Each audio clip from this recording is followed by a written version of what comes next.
Hi guys! Good news po ito para sa mga nag-aabang ng project natin sa Antipolo.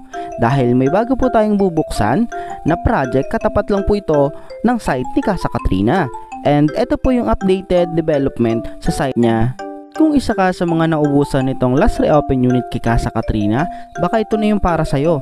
Katabi lang po ito ng PNP and AFP Housing, or mas kilala po siya sa lugar na yon na Blue House. Para po sa mga interesado, tumatanggap na po tayo ng letter of intent or line up. Mabilis lang po itong maubos, kaya tara na, inquire na! Ganito po ang ating turnover unit sa bagong bubuksan na project sa Teresa Antipolo Project. May 1.5 po tayo na space sa harap. And pagpasok po natin, bubungad po sa atin ang dalawang step na hagdan at kahoy po ang hagdan nito. Nakaabang na din po pala tayo mga switches and saksakan. Birthday po ang ating turnover, kaya magiging instant designer po kayo. And ito po yung CR niya, kalahati po yung tiles, may bowl, may shower, may gripo, and lababo. Yung sa CR po natin is pwede po natin pabakbak yung tiles at palitan po natin ng panibago kung ano po yung gusto ninyo. Sa likod naman po, may 2 meters po tayo na space, pwede nyo po siyang ipa-reconstruction once po na ma-turnover sa inyo ang unit. Tulad po nitong turnover unit na ito na pinapakita ko sa inyo is corner po ito.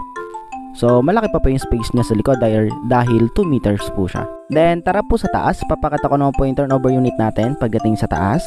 And may 13 step po tayo bago makarating sa second floor. Kahoy po ang hagdan natin.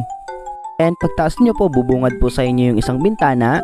And may mga nakalambitin na po siya ng mga switch and saksakan. Plain cement na pintura na lang ang kulang, tsaka vinyl tiles, pwede na siyang lipatan. Para po magkaroon kayo ng idea, ipapakita ko po yung dress up unit natin. Pwede nyo po itong pagkuha ng idea para sa makukuha nyong unit.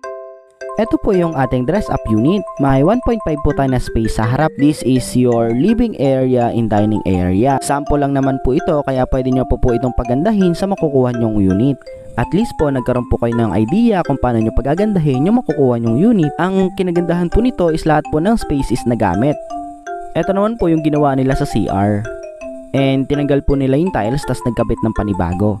And pininturahan, naglagay ng salamin. Napakasimple lang po niya pero napaka-elegant. Nasa ilalim po ng hagdan yung TV niya. Din po itong gawing study booth. Hindi na lang po kung ano po yung magustuhan yung ilagay. Ito po ang dress up unit natin na ito. Is simple lang po siya pero napaka-elegante tingnan. So taas po tayo sa magiging kwarto nyo. Dalawang kwarto po yung nagawa sa taas. Nai-imagine nyo na po ba yung gagawin nyo sa makukuha nyong unit sa Antipolo Teresa Project? And dito naman po sa taas, lahat din po ng spasyo is walang nasayang dahil pinaglalagyan po nila ng cabinet. Dito po sa tapat ng hagdan, dito po sila naglagay ng study booth. Or yung space po nito is pwede nyo pong gawing CR sa taas. Depende po sa magiging gusto nyong gawin. Then, ito po yung una nating kwarto. May double deck po siya. And lahat po ng spasyo dito is nilagyan po ng cabinet. Napakaganda po nito para sa mga nagbabalak o nagpaplano na bumuo ng pamilya. Pwede nyo pa pong i-extend yung likod dito ha, dahil may 2 meters po tayo sa likod. And pwede nyo po siyang bakbakin once po na ma-turn over sa inyong unit. Ito naman po yung master bedroom natin.